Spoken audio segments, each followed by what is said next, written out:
Hey y'all, I'm back with another video. Have you ever experienced colorism in the workplace before? Well, if you have, I want you to watch. Because this is exactly what we're going to be talking about. Colorism in the workplace, okay? So stay tuned. Here we go. So I was about 2 weeks out from completing my undergraduate degree. I remember sitting in my dorm room on my super slow Lexmark computer. This was like 2013. I got that computer in like 2006. That computer was barely turning on. Anyway, sorry it's loud, I'm outside.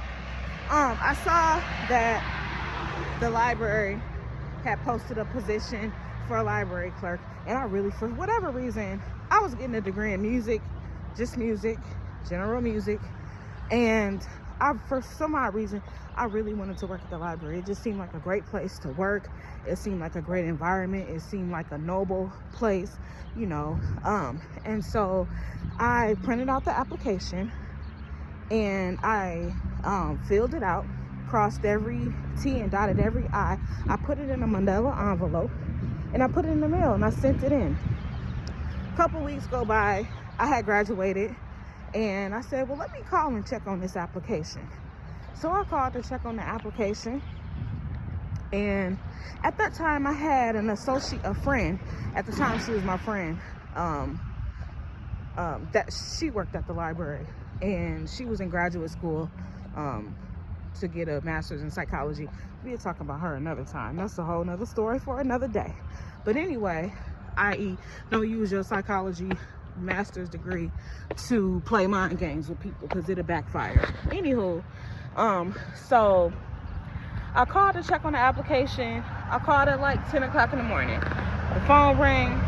Hello, this is HR. I was like, hi, my name is such and such, and I turned in an application. I was checking on it. Did you get it?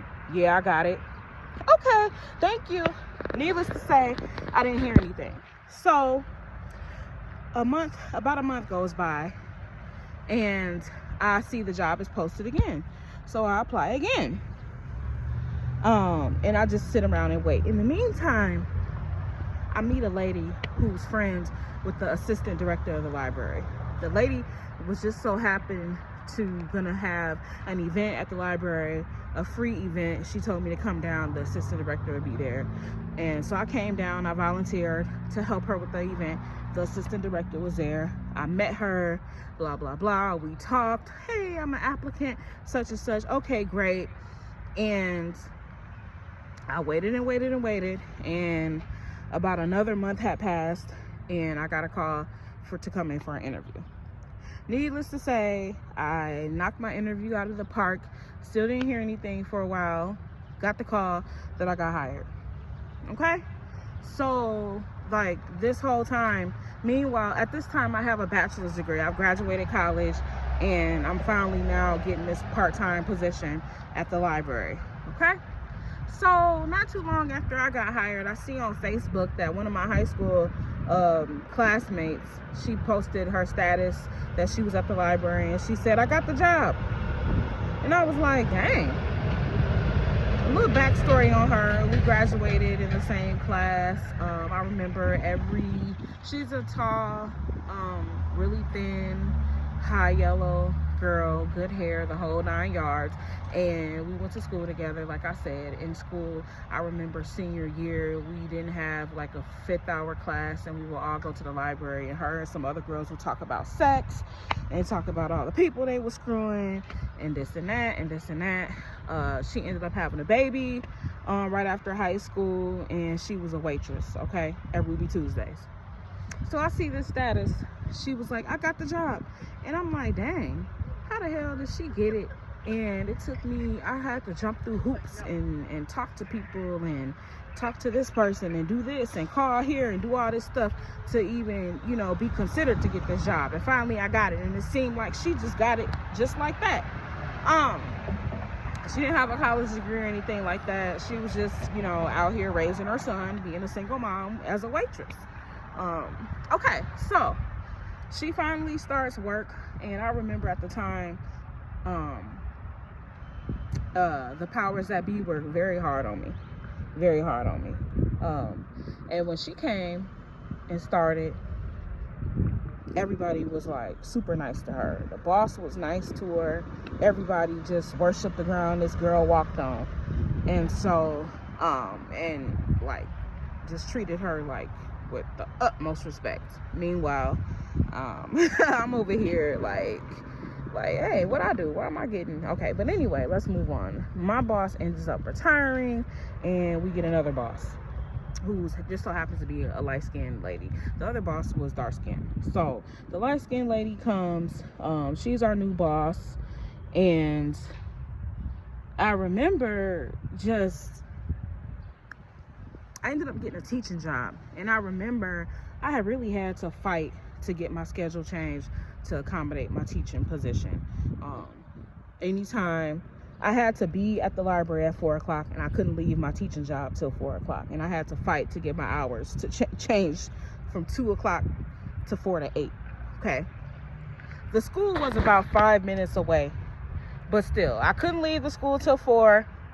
Okay, another stupid charter school rule, and I had to be at the library at 4. A lot of times I would stroll in real fast at 4:05 and pray nobody would see me. Well, eventually my boss was like, hey, I noticed X, Y, and Z. You know, I know you have your other job, blah, blah, blah, but can you try to be here, you know, on time? She eventually changed the schedule so it could say 4:05 to accommodate me or whatever. Meanwhile, the other girl, the one who we're talking about as far as the colorism, she was strolling in at 10 after, 15 after. She would come in with her son. One day she came in, she was supposed to be at work at like 2 o'clock. She came in at like 1:58, and she came to the counter to fill out an application for her son to get a library card. And everybody was, oh my God, oh my God. I'm like, wait a minute, how in the hell can she, you know what I mean? Okay. And she, you know, I was well known in the community. So a lot of my students would come in and say hi to me. Hi. And I had memorized a lot of the customers' names. I was coming to work dressed to the nines with my lipstick on and my hair done. And I was just going above and beyond. And for some odd reason, my boss was always on my ass. It was over the littlest things. Like, did you tell this guy that he could do this, and that? Did you do that? Did you, what, you was 15 minutes late the other day. And I'm like, but this girl was strolling leisurely, 15, 20 minutes late. It wouldn't be an issue. She would come in. We're sitting at a counter that was tall, so the chairs we had were tall. She would come in and pull the chair all the way down so people couldn't see her at her computer and would go to somebody else's line. And nobody said anything. So it got to a point where she became pregnant. And she didn't do a damn thing. She sat on her ass the whole entire time throughout her pregnancy and didn't do nothing, and nobody said anything. She was constantly calling off. I was teaching school, I was exhausted, but I still was able to drag my butt in here. In the instance that I wasn't, and I would call in sick, the next day I come in, it would be a conversation. Well, I noticed you called in sick, try not to do that.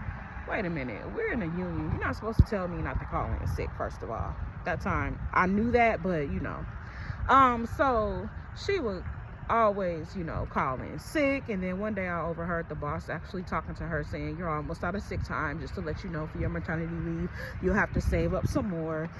So the heifer finally goes on maternity leave, okay? And she comes back, and she was not a dumb girl. She was a smart cookie for somebody that just had that didn't have a college degree or whatever. Not being condescending, I'm just saying. And she knew that she was allotted time to go milk her titties, right? I don't know how long it takes to milk titties, but she was allotted like an extra break to go milk her titties, and she had a special room where she could go.